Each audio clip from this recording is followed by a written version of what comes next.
Hello বন্ধুরা, সবাই কেমন আছে? সবাই নিশ্চয়ই ভালো আছে, আমিও ভালো আছি। তো আমি আজকে চলে এসেছি একটা নিউ অ্যানাদার ব্লগ নিয়ে।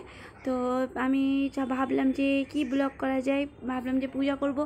তো আমি পূজা কীভাবে করি সেটা তোমাদের সামনে তুলে ধরবো। তো আমি সকালে স্নান হয়ে গেছে, এবার আমি পূজা করতে যাবো, তাই ব্লগটা বানিয়ে নিলাম। চলো দেখা যায় কীভাবে পূজা করি।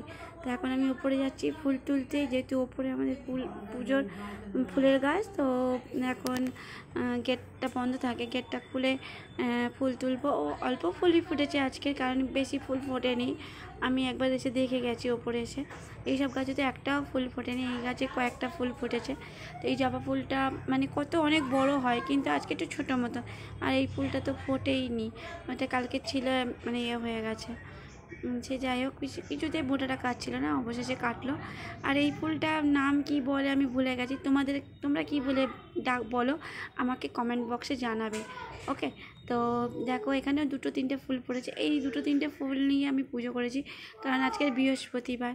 আমি মানে বৃহস্পতিবার মা লক্ষ্মীকে আমি মানে কি বলে ওটা, পদ্ম ফুল একটা দিয়ে পূজা করি। আমি আমার মনের মতন করে পূজা করি।